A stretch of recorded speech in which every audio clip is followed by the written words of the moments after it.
অগ্রদ্বীপ গ্রামের গোপীনাথের মেলা প্রায় ৪৫০ বছরের প্রাচীন এক ঐতিহ্য, ভক্তি আর ইতিহাসের অপূর্ব মিলনক্ষেত্র।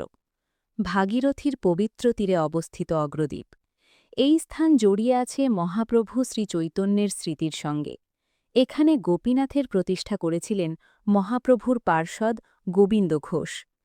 ১৫১৫ খ্রিস্টাব্দের ফাল্গুন মাসে শ্রীচৈতন্য অগ্রদ্বীপে এসে ভক্ত গোবিন্দ ঘোষের কাছে অবস্থান করেন।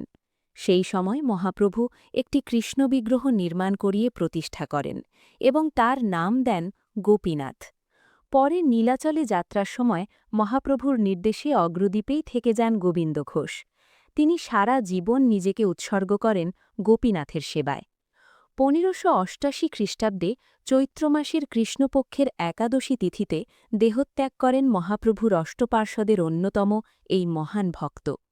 তার প্রয়াণতিথি স্মরণে প্রতি বছর এই দিনেই অনুষ্ঠিত হয় চিড়ে মহোৎসব বা পারলৌকিক অনুষ্ঠান। লোককথা বলে, শিশুপুত্রের মৃত্যুর শোকে একসময় প্রায় উন্মাদ হয়ে পড়েছিলেন গোবিন্দ ঘোষ। তখন গোপীনাথ স্বপ্নে এসে তাকে আশ্বাস দেন তিনি নিজেই পুত্ররূপে তার শ্রাদ্ধ সম্পন্ন করবেন।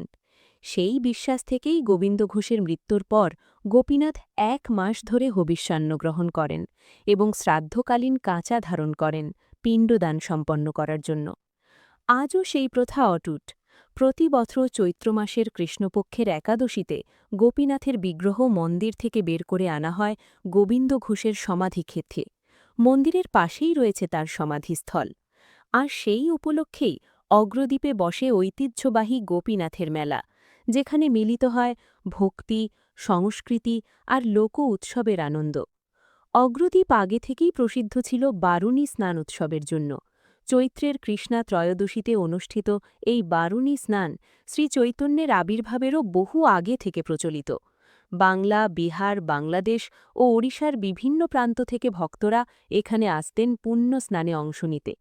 ইতিহাস বলে, ১৮২৮ সালের বিধ্বংসী বন্যায় কৃষ্ণচন্দ্র রায় নির্মিত প্রাচীন গোপীনাথ মন্দির গঙ্গাগর্ভে বিলীন হয়ে যায়।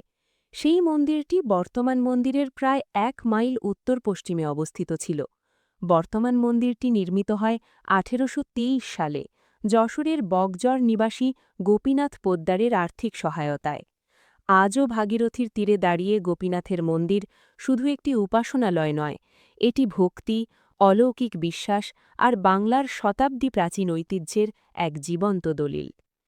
এই ছিল অগ্রদ্বীপ গোপীনাথের মেলা, ইতিহাস আর আধ্যাত্মিকতার এক অনন্য অধ্যায়।